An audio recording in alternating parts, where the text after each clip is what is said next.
রবিবারে দুপুর মানেই মাংসের ঝোল ভাত। ভাতের সাথে আর যদি একটু স্যালাড হয় তাহলে তার কোনো কথাই নেই। ছুটির দিনে মাংসের ঝোল ভাত খাওয়ার মজা আলাদা। এরকম হাজারো রেসিপি রয়েছে।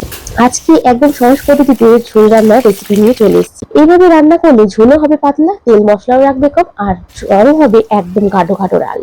রবিবারের মাংস মানে তাতে কিন্তু আলু আবশ্যিক। গরম লাল লাল ঝাল ঝাল আলু যখন ঝোলের সাথে মেখে গ্রাস করবেন তখন সারা সপ্তাহের ক্লান্তি কিন্তু এক নিমেষে দূর হয়ে যাবে। প্রথমে তেলের মধ্যে গোটা গরম মশলা দিয়ে এর মধ্যে আমি আদা, রসুন, পেঁয়াজ, টমেটো আর লঙ্কার একটা পেস্ট বানিয়ে নিয়েছি।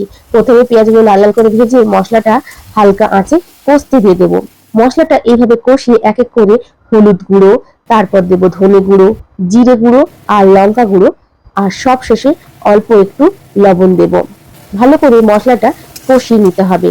মশলা হালকা করে কষানো হয়ে গেলে এর মধ্যে চিকেনটা দিয়ে দেবো। চিকেন আমি প্লেনই দিচ্ছি, কোনো রকম নুন, তেল, হলুদ কিছু মাখাইনি চিকেনে। হাই ফ্লেমে রেখে চিকেনটা ভালো করে কষিয়ে নেব।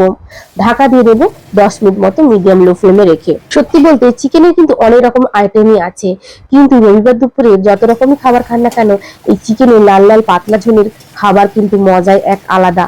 যেন সবার সপ্তাহের ক্লান্তি এক নিমেষে দূর হয়ে যায়। ঢাকা দিয়ে আবার 10 মিনিট রেখে দেব। ঢাকা খুলে ভালো করে হাই ফ্লেমে রেখে মশলাটা কষিয়ে নিতে হবে যাতে মাংসের মধ্যে মশলাটা একদম ঢুকে যায়।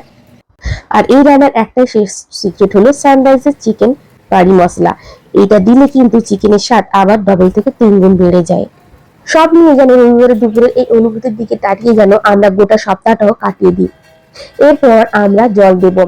জলের পরিমাণটা একটু পাতলা পাতলা হবে, তাই জলটা একটু বেশি পরিমাণে আমি দিয়েছি। এখানে আমি 1 গ্লাস মতো জল দিয়েছি। চিকেন কষা বা চিকেনের অন্যান্য পদ ভালো লাগলেই এই লাল লাল ঝোলটা যেন বাঙালির সব থেকে বেশি প্রিয়ের। তাহলে শুধু রবিবারই কেন, সপ্তাহে যে কোনো দিনই এই রেসিপি বানিয়ে খাওয়াতে পারেন বা খাওয়াতে পারেন বাড়ির সমস্ত প্রিয়জনদের।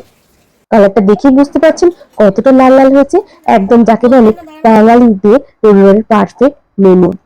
অল্প মশলায় এই লাল লাল পাতলা পাতলা মুরগির মাংসের ঝোল চ্যালেঞ্জ করছি সবার হবে 1 থালা ভাত। তাহলে চিন্তা কি, বাড়িতে বানান। অবশ্যই কমেন্ট করে জানান রেসিপিটা কেমন লাগলো। ভালো লাগলে লাইক, কমেন্ট, শেয়ার তো মাস্ট। আজকের মতো টাটা বন্ধুরা, আমি বসলাম পাত পেড়ে খেতে, আর তোমরা দুজনে করে বাড়িতে বানিয়ে ফেলো।